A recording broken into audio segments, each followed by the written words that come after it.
Շնորհակալ եմ Տիկին Ջուլակյան, ներկայացնեմ կառավարության դիրքորոշումը օրենքի նախագծի վերաբերյալ, նշեմ, որ որոշ դրույթներ ընդհանրապես հստակեցման նպատակ ունեն, ընդհանուր առմամբ կառավարությունը դեմ չի օրենքի նախափոփոխությանը, սակայն օրինակ առաջին հոդվածում, եթե նշում ենք դեկտեմբերի 31-ից հունվարի 2-ը, կխնդրեմ ներառյալ բառը ավելացնենք, որ հստակ լինի, որ հունվարի 2-ը ներառվում է տոնական օրերում։ Մյուս հոդվածը, որին ուզում ենք անդրադառնալ, դա նախագծի 10-րդ հոդվածն է, որտեղ նշել ենք, որ մայիսի 1-ը եթե լինի երկուշաբթի, ապա քաղաքացու տոնը պիտի նշվի ապրիլի վերջին կիրակի օրը,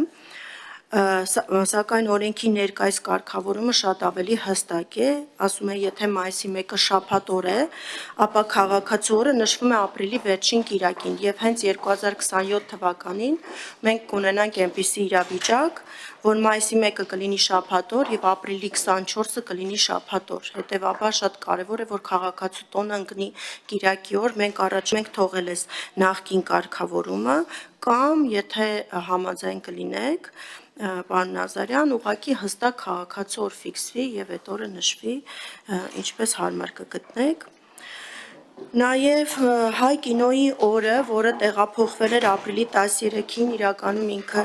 ապրիլի 16-ին է միշտ նշվել, առաջարկում ենք սա չշարժել, տրադիցիոն ապրիլի 16-ին է նշվում հայ կինոյի օրը։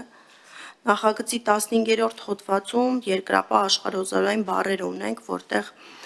աշխարհազորային եզրույթը օրենսդրորեն ամրագրված չունենք եւ առաջարկում ենք ուղղակի երկրապահ բառը թողել։ Նույնը վերաբերում է 22-րդ հոդվածին, որտեղ խորհրդային տարիներին բռնադատվածների հիշատակի օր, ըստեղ խորհրդային տարիների վերաբերյալ դիտարկում ունեն մեր արդարադատության գործընկերները եւ առաջարկում ենք այս ձևակերպումը հանել, քանի որ բռնադատվածների մասին օրենքում արդեն անհրաժեշտ ձևակերպումները տրված են։ Եվ իհարկե Երևանի տոնին մեծ անդրադարձ կա կառավարության գործընկերների կողմից, քանի որ 1968 թվականից նույն ժամանակահատվածում է նշվում Էրեբունի Երևանը եւ բավականին մշակութային հիշողություն կա այս ամենի վերաբերյալ, նաեւ Երևանի եղանակային պայմաններն են համապատասխան եղել, որ ընտրվել է այս ժամանակահատվածը, խնդրում ենք Երևանի օրերը պահպանել, Էրեբունի Երևանի տոնակատարության օրերը պահպանել նույնությամբ։ Նավասարդ տոնին արդեն անդրադարձակ կառավարության միակ անհանգստությունը, որ կան նաև ազգային այլ ավանդույթներ եւ դա կարող է օրենքի կարգավորման շրջանակը ընդլայնել, սակայն համաձայն է, որ նավասարդ տոնը դրանցից ամենախոշորն է եւ եթե տեսնում եք կարիքը աշխատանքային, ֆիքսելու այս տոնական օրը, ապա դեմ չենք։ Այո, հայ առաքելական եկեղեցու 5 տաղավար տոներին կրկին դրանք կարող են երևալ որպես հիշատակի օր, եկենք համաձայնվենք, որ հիշատակի օրերի շարքում դրանք լինեն, սակայն կառավարությունը անհանգստություն ունի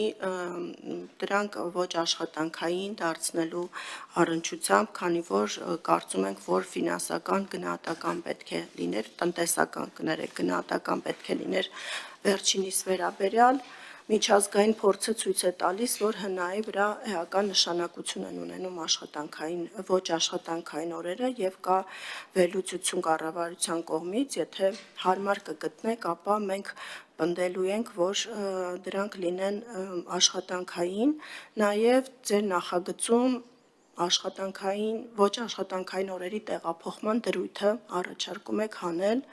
բայց մենք կարծում ենք, որ օրինակ գագաթաժողովներ, մեծ պետական միջոցառումներ են լինում, որ կառավարությունը որոշում է կայացնում, որ այս օրը ոչ աշխատանքային է, սակայն տեղափոխում է,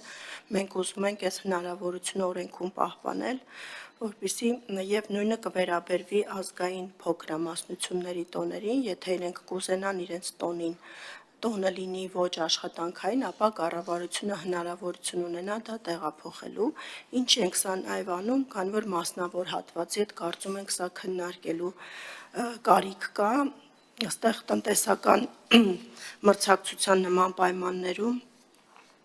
կարծում ենք, որ ոչ աշխատանքային օրերը ավելացնելը